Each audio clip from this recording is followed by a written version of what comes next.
Game of Thrones, 8ª temporada, 6º e último episódio de uma das maiores séries de todos os tempos, uma das minhas séries favoritas. Levarei no meu corpo, literalmente, pro resto da minha vida. Chegamos ao final.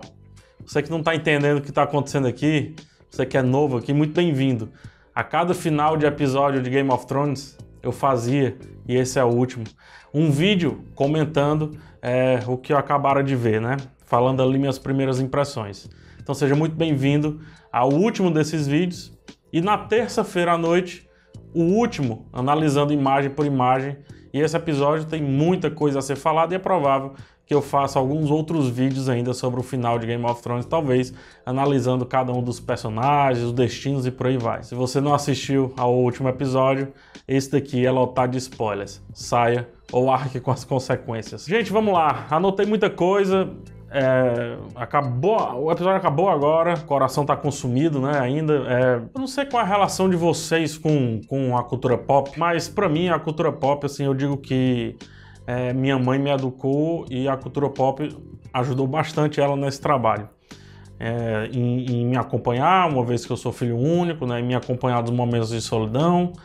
E quando eu precisava de uma referência para tomar uma decisão ou outra, eu tinha a cultura pop me ajudando, seja os quadrinhos, o cinema principalmente, e mais recentemente a TV, mais recentemente acho que a TV para todo mundo, né? E Game of Thrones, ele foram 10 anos, assim, a coisa que eu mais me recordo em toda essa jornada de Game of Thrones foi quando caiu o clique de como certas coisas que a gente acompanha precisa que nos recompense.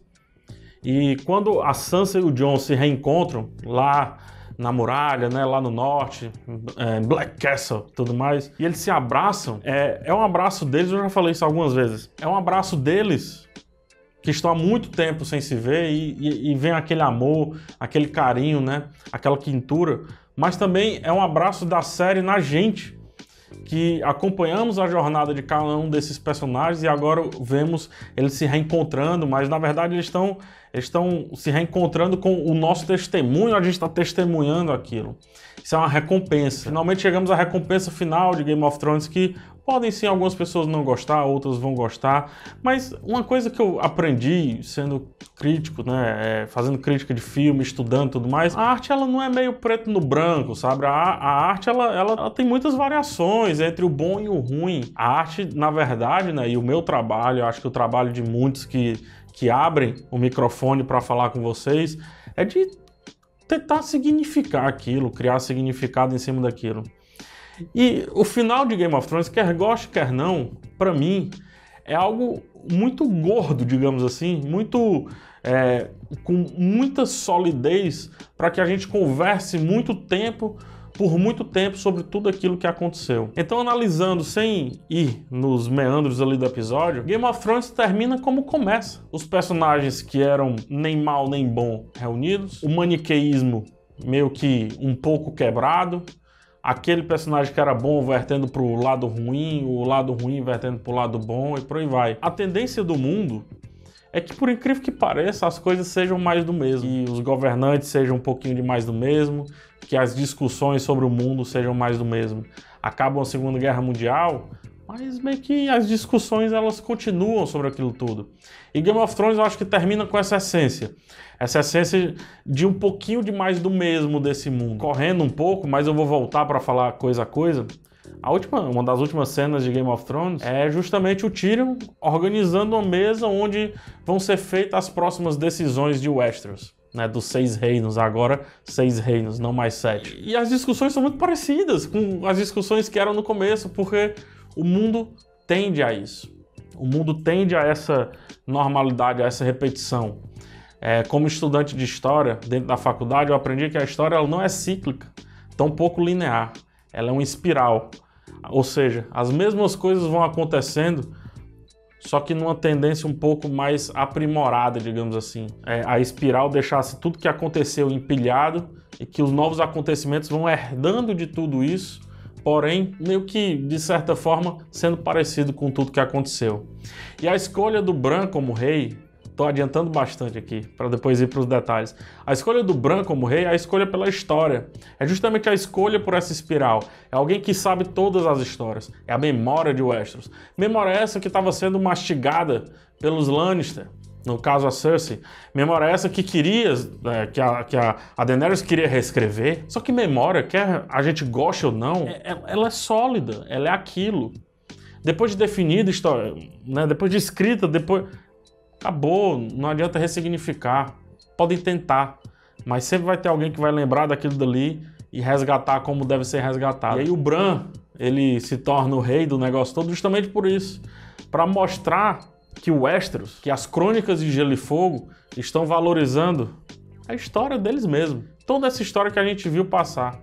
Toda essa história que eu, por exemplo, eu acredito que várias pessoas leram nos livros e mais ainda nos livros apêndice, né? Aqueles livros que foram lançados com spin-off, como Cavaleiro dos Sete Reinos, Mundo de Gelo e Fogo, por aí vai. Tem algumas simbologias nesse episódio que eu amo, mas essa é que eu amo de paixão. E aí você vai perguntar, PH, você gosta ou não gosta? Tendo a relação que eu tenho com a cultura pop, tendo a relação que eu tenho com a sociedade, tendo a relação que eu tenho, principalmente com a história, é impossível que certas decisões, por mais que estapafúrdias em alguns momentos, não me aqueçam o coração. É impossível. Amo o que foi feito nesse final. Amo. Enfim, eu precisava falar isso. É a última vez que eu vou sentar aqui, então se vocês não quiserem ver esse vídeo porque eu perdi tempo com isso, paciência. Vamos lá. Tudo começa com o Tyrion e o Jon andando pelas cinzas, né? A Daenerys que tanto falou que não queria ser rainha das cinzas, e ela acaba virando a rainha das cinzas. O Tyrion e o Jon vendo a história por baixo ali, vendo os queimados e por aí vai. E esse momento, o Davos também estava lá, e esse momento me lembra muito um episódio do Band of Brothers, que é um episódio chamado Why We Fight, Por que Lutamos? É um episódio que é sobre a Segunda Guerra e tudo mais, e os soldados americanos, eles chegam no campo de concentração. Eles nem sabiam que existia um campo de concentração. E aí eles veem aquelas pessoas magras, desnutridas, morrendo, passando por tudo aquilo dali, os corpos empilhados depois de queimados. E isso me lembrou muito esse episódio de Band of Brothers, Why We Fight. E como a partir desse episódio, por mais que muita coisa que a gente tenha visto seja meio que uma atrocidade e tudo mais, é difícil não comprar um lado ali naquela Segunda Guerra e tudo mais. Que é justamente o que acontece aqui pra gente, eu acredito, pelo menos pra mim, mas também acontece pro Davos, pro Tyrion, pra Arya, pra Sansa. Viu o que a Daenerys transformou aquilo tudo? Ah, mas foi um surto pontual. Ok, ela tinha escolha. Que é isso que o episódio passa o tempo inteiro falando. O Tyrion fala, o Jon fala, a Arya fala e a própria Daenerys fala sobre ter ou não escolha. Sobre escolher certo, sobre escolher errado. O Varys fala sobre isso, tomara que eu tenha escolhido certo. Né, no episódio anterior, episódios anteriores. E o Tyrion achava que também havia escolhido certo. Tem até uma brincadeira legal do Bran, quando tá defendendo o Tyrion, ele diz, tudo bem, ele causou um monte de coisa, então ele vai ser mão do rei pra justamente, né, reverter essas coisas, essas merdas que ele fez. Ou seja, a experiência talvez ensine muito mais do que o exagero de conhecimento. A experiência ela é muito importante. Então depois disso é muito difícil não concordar até com o que o Jon fez. E aí o episódio, dirigido inclusive pela dupla D&D, direção excelente, eles haviam dirigido o episódio Walk of Punishment, que é lá o terceiro episódio da terceira temporada, episódio bem legal, que é inclusive quando o Edmund tenta acertar a flecha lá, né? Aí o Peixe Negro pega o arco e tudo mais. Episódio interessante. E aqui também um episódio interessante dirigido por eles, um episódio interessante em termos de direção deles, né, digamos assim. E o que é que a gente vê? Um espelhamento constante, né, que é o lance dessa temporada como um todo foi espelhar Game of Thrones, mostrando algo que eu confio muito, assim, que eu não abro mão.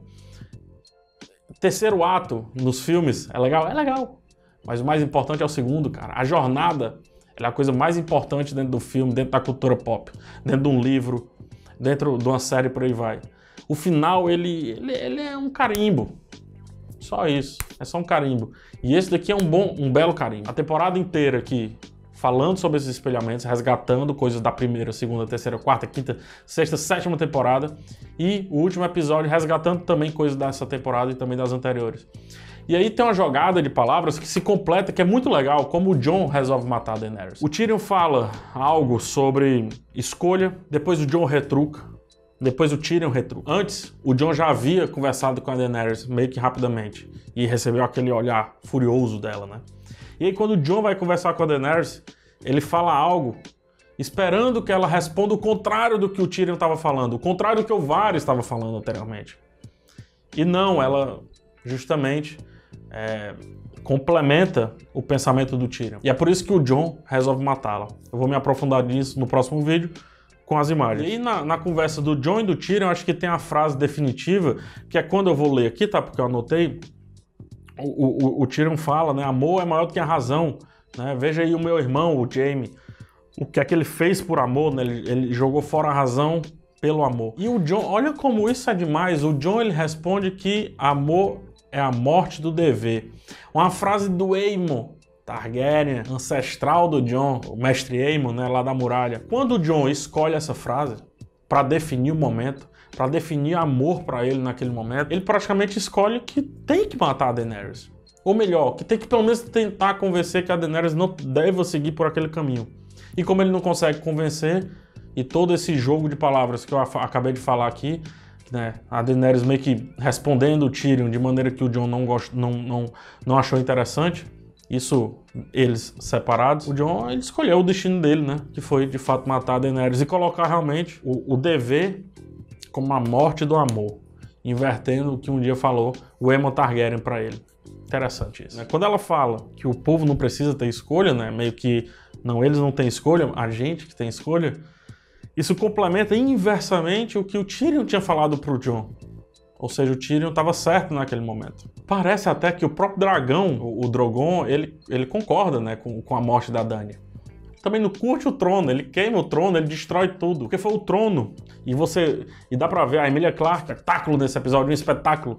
Eu critiquei a mulher por todas as temporadas, um espetáculo nesse episódio. Quando ela toca no trono, e ela não senta no trono, percebam que ela não senta ao trono. Quando ela toca no trono, você vê todo aquele poder consumindo. Que é justamente aquela história, né? Dê dinheiro, mas não dê poder. E aí, com o poder consumido, ela fala o que fala, ela permanece querendo guerra, ela permanece querendo destruição, ela coloca o Winterfell à prova, ela fala isso. O Jon vê, a Arya vê. Coloca, na verdade, a luta de todos pela liberdade, pela tranquilidade, pela paz no reino, à prova, porque ela quer que continuem as guerras. Isso tudo se conecta com a morte. E o Drogon parece concordar, cara. Porque ele poderia também ter queimado o Jon ali, mas não, ele não consegue, ele queima o trono, porque ele vê que o real problema não foi o Jon Snow. Quem matou a Daenerys não foi o Jon Snow, foi o trono, foi a ambição dela. Por tudo aquilo que sim, ela sonhou, lutou e etc, só que no final mostrou que era muito mais para ela do que de fato para o povo. O diálogo Jon e Tyrion, ali dentro, né, quando o Tyrion tá preso e tal, antológico, são quase 10 minutos de diálogo, sequência, melhor dizendo, antológica. Argumentação, contra-argumentação, argumentação, contra-argumentação. Você pensa que um mudou de ideia, o outro pensa que não, e o Tyrion usa a última carta, né, que é o lance das irmãs, que é o lance da família, que é algo que pro Jon é muito importante.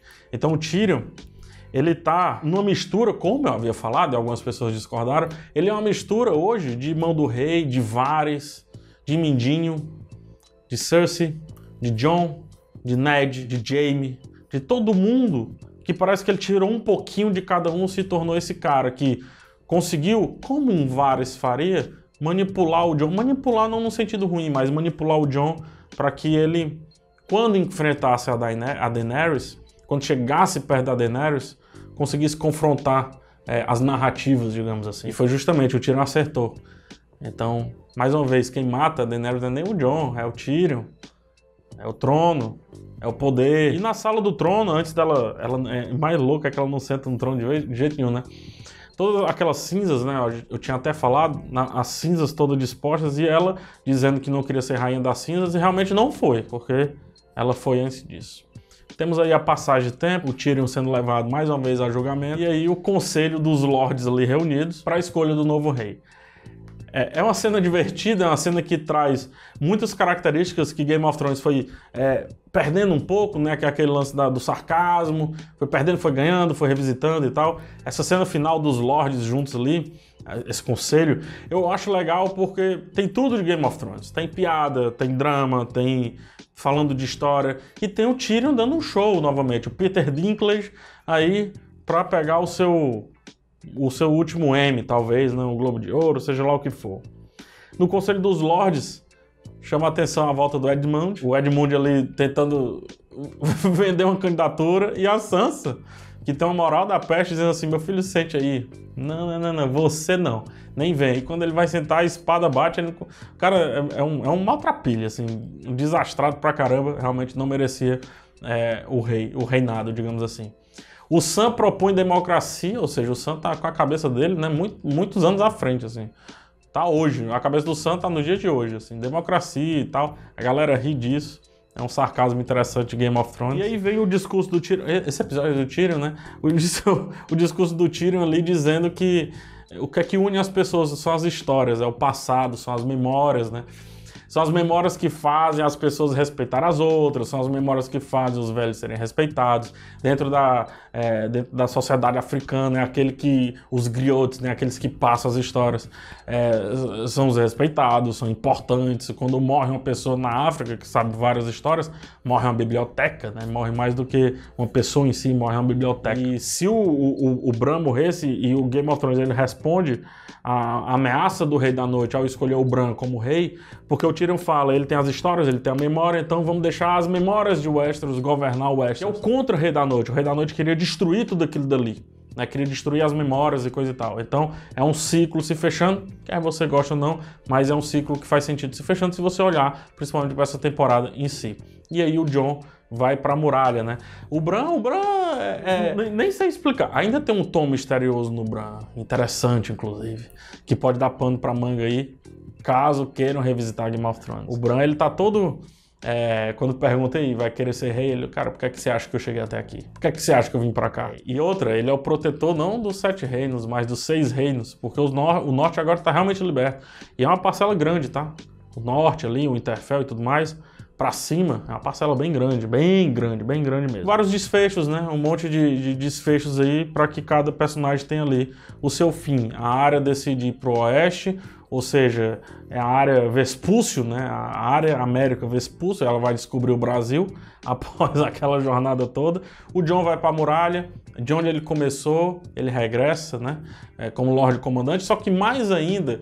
Ele vai povoar o Além Norte. E outra, o Bran é muito mala, porque o Bran, ele aceita ser o guardião dos 6 reinos, dá o norte para Sansa, que teoricamente é um reino, devolve o Jon para a muralha, ou seja, dá a muralha e o além muralha para o Jon. Então, virou uma oligarquia, né? Virou tudo Stark. O Além Norte, o norte e os 6 reinos, é tudo Stark. O Bran sabe o que estava fazendo. E a área ainda vai para o oeste, com um barquinho, né? Vai descobrir o Brasil. E tem algo muito lindo, uma das coisas mais lindas desse episódio, que a Brienne, agora no papel do Jaime, né? Herdando o que um dia foi do Jaime. A gente tem a Brienne escrevendo a história do Jaime. Não sei se você lembra, quando o Jaime estava folheando aqueles livros, vendo os heróis de Westeros, Barristan Selmy, o Duncan e por aí vai... Ele falou que o sonho dele era ter muitas páginas naquilo dali. Mas depois de perder a mão, meio que ele ia ter meia página naquele livro dos heróis. E o que a nossa querida Brienne fez foi dar muitas páginas pro Jaime e contar a real história dele. A história dele que somente só ela sabe. Dói no final ela ter que escrever que voltou pra ajudar a rainha. Só que, cara, olha como isso é forte. O cara que começa a série como regicida termina como aquele que voltou pra proteger a sua rainha. Que quer queira, quer não, é a coisa mais importante de quem veste aquele manto da guarda real. E aí ela termina com essa linha que é difícil pra ela escrever, mas é uma linha correta, é uma linha certa. E aí o Jaime tem várias páginas. Será que ele tem mais páginas do que Duncan o Alto, do que Barristan Selmy, por aí vai? Aí um dia a gente vai saber. E no final, o livro As Crônicas de Gelo e Fogo é entregue. Não sei se gostei tanto dessa metáfora, dessa analogia. É uma homenagem a Seus Anéis ali, né? O lá e de volta outra vez, como se fosse tudo sendo escrito ali pelo Hobbit, aquele negócio todo. E depois eles vão debater o Westeros. O Bron ali como protetor de jardim de cima, agora é o mestre da moeda, né? é o tesoureiro, digamos assim, aquele que vai dar dinheiro. É legal porque você coloca um maluco ali como mestre da moeda. Sempre foi um cara mais comedido e tal. Agora vem um malucão ali, mestre da moeda e tal. E ali os papéis sendo reorganizados. E como eu falei no começo, é muito legal isso porque a série termina como começou, né? Homens decidindo baboseiras dentro de uma sala. Tanto que eles terminam tudo conversando sobre um bordel. A cena linda da Sansa sendo coroada. Uma cena linda do Jon virando tudo, absolutamente tudo que o Westeros tinha como tabu. Rei do povo livre, de certa forma. Vai repovoar tudo ali. Vai redistribuir junto com Tormund todos os castelos. Vai redefinir o norte. Vai ser uma mistura de Mance Rayder com o Rei da Noite, Lorde Comandante, com Aemon. Afinal, ele é o último Targaryen vivo. Assim como um dia foi o Aemon, teoricamente, depois a Daenerys e por aí vai. E ele vai representar tudo isso ali no Para Além Muralha, que é um papel muito grande, do tamanho do Jon. Se o Jon fosse rei de Westeros, sinceramente isso é muito pouco, cara. O Jon é muito maior do que o Westeros. O Jon é muito maior do que os 6 reinos, melhor dizendo. O Jon, ele enquanto protagonismo, é do tamanho de tudo, assim. Se a Daenerys cria o trono, o Jon agora tem a possibilidade de dar uma vida nova para todos aqueles que vivem ou que viverão para além muralha. E aí o Bran até brinca, né? Você estava exatamente onde você deveria estar. E agora, ele sabe, o Bran, e a gente sabe também, que cada um tá exatamente onde deveria estar. Jon, Sansa, o próprio Bran e Game of Thrones, que tá, enquanto série, como se não a maior de todos os tempos, uma das maiores séries de todos os tempos. Top 3 no mínimo. Termina como tal, aí é com cada um de vocês. Para mim termina. Para mim termina valorizando a memória, valorizando a história, valorizando o que o Rei da Noite quis destruir, o que pessoas quiseram reescrever. Não dá para ter tanta efusividade, porque para mim para mim é como se eu estivesse me despedindo de um grande amigo, né? Um grande amigo, ele tá indo e por algum motivo eu não vou vê-lo por um bom tempo. Então, um amigo de 10 anos aí se vai. Só espero que eu tenha conseguido honrar o que esse amigo mostrou pra gente, trazendo para vocês de uma outra forma, com outra visão. É isso. Comenta aqui embaixo, diz aí o que é que você achou de Game of Thrones. Terça-feira à noite tem mais vídeo. Se gostou desse, dá joinha, se não, dá dislike. Até o próximo vídeo e tchau.